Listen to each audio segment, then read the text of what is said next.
It's a pretty aggressive join and pretty unrealistic. Also, you're not gonna be just like checking your flaps, your wings.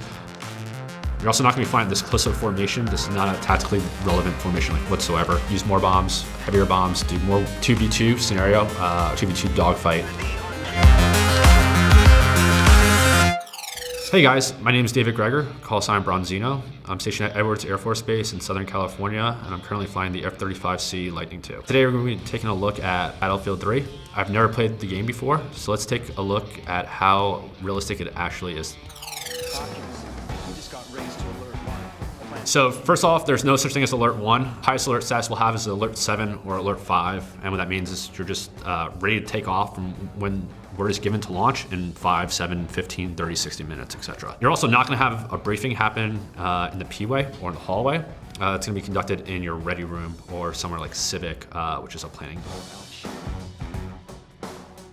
Next thing you can see is he's not wearing his helmet, at least on a carrier or for Navy pilots. Like, you're gonna have your helmet on. Aircraft carriers can be super loud if aircraft are up there turning, starting, or launching. And if you go out there without your helmet on during flight ops, like you're gonna have a flight deck chief or the air boss essentially like coming up to you, tell you to put on your helmet. So at this point, he'd have his helmet on, and if it's some kind of like high-end war scenario, he's not gonna have his normal helmet. He'll ideally have a Jehemix.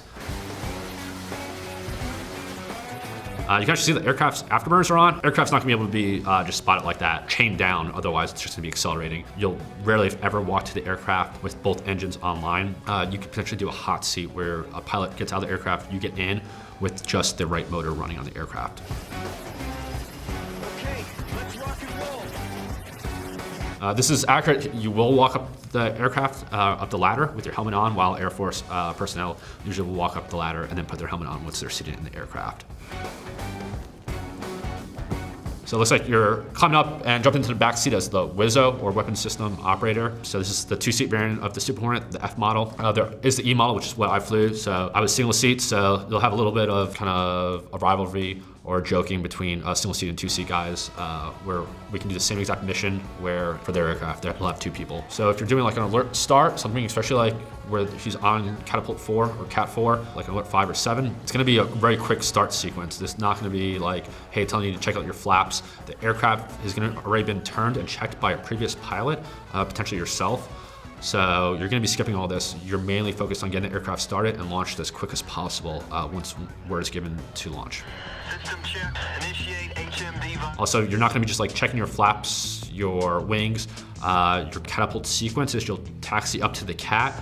You'll take tension with the launch bar to the catapult shuttle, which is gonna drag you forward along the cat shot. And then they're gonna give you the signal to run up, so you'll increase your power to mill or to afterburner, depending on your aircraft's weight and a couple of other things. And then you'll do a full wipeout of the controls. You'll check that via your FCS, or flight control system display in the aircraft, and then you'll have various other maintainers around the aircraft, just as you see here, who are gonna be checking the aircraft over. If you're on alert launch, you can actually turn either direction. So he's turning right off the cat, where like real life, if it's not an alert launch and it's just part of cyclic ops or normal flight ops, if you're launching off the left two catapults, Cat 3 or 4, you're gonna do a left-hand turn. And that's just for deconflation with people taking off the other two catapults, and you'll have an altitude that you're capped at for aircraft coming into land. It's a pretty aggressive join and pretty unrealistic there from another F model. And you can see he's in afterburner. You'd be climbing up to altitude here, or at least depending on the scenario, but normally you'll be getting vectors, especially if it's for a flight of aircraft you're about to intercept. You saw Angels 3 there. Angels is just gonna be your altitude and then with the number in thousands of feet. So Angels 3 means 3,000 feet. Extra comms here between the aircraft. You're not gonna be having this much comms, especially if you're about to intercept the aircraft, especially if it's for a VID or visual identification of that aircraft, if it's a bogey and you're trying to determine if it's hostile and that you can engage with.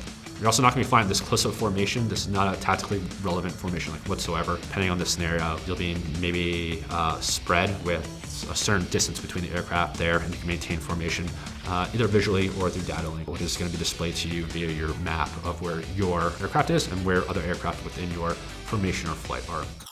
Again, a lot of extra comm. I don't care in real life if I'm moving through a cloud layer. I can see that visually. You don't have to tell me. In turbulence, in a fighter aircraft where you're strapped in so many different ways, I couldn't care less about that. But if you're flying through clouds like this in parade, which is what the Navy will call it when we're in close formation like this, this is not too accurate, at least in terms of our tactical formation. Her displays also are not going to be, you'll have your radar up usually on your right screen. Your leftmost screen will be an as-L page, which is kind of your elevation. Now you can see here, coming to the merge or the intercepted aircraft with the gun firing. Okay, so they're hostile now, and now you're in a 2v2 scenario, 2v2 dogfight.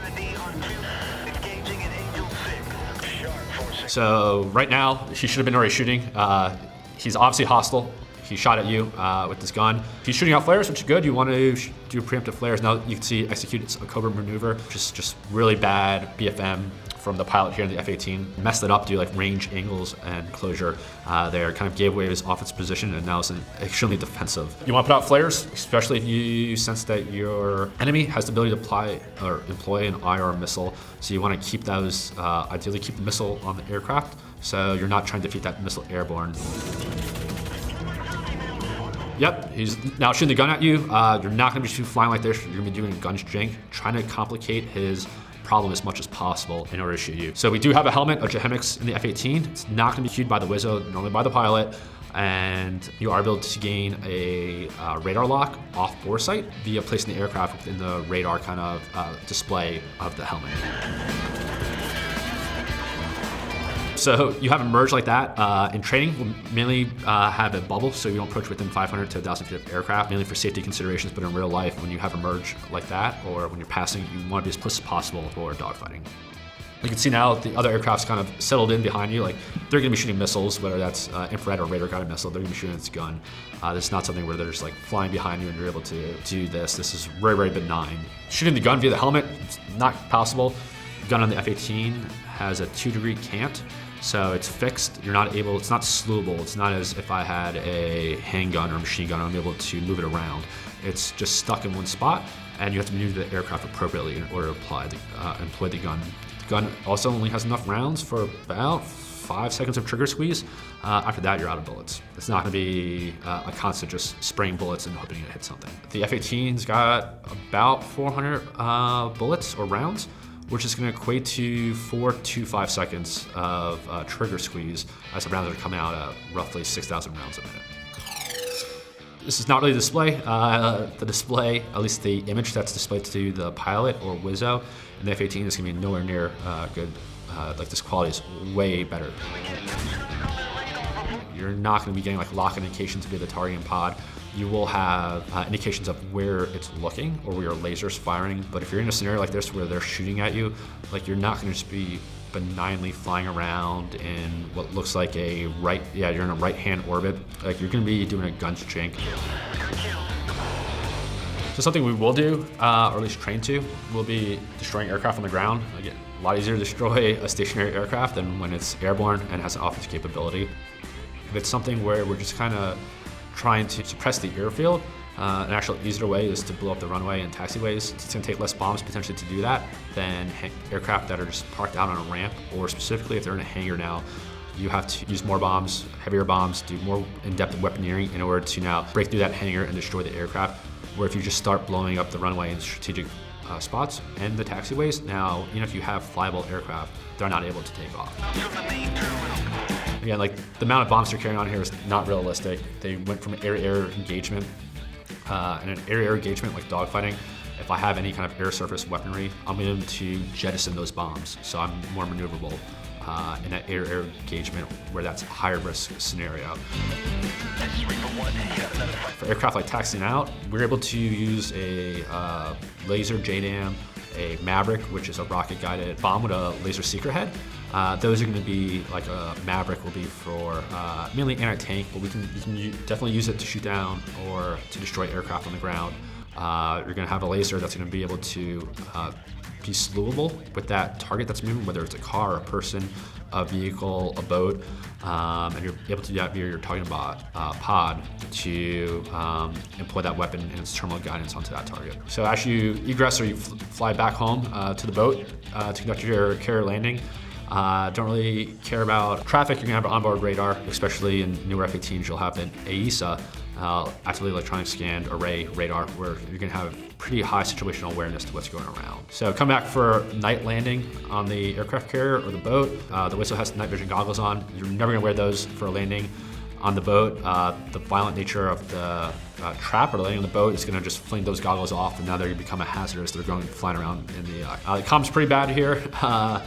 You will potentially have a Wizzo in the back seat who will give you some indications, but you can tell like in this scenario, like they're coming in way too low, too shallow, and it looks like you just caught a one wire off the center line, so that was not the best landing.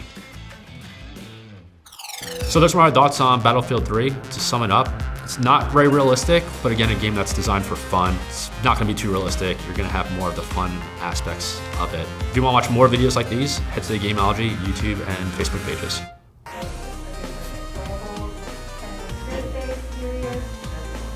Okay.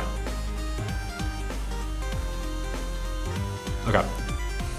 Hey guys, thanks for watching. Sorry, do you want me to say the actual game that we watched?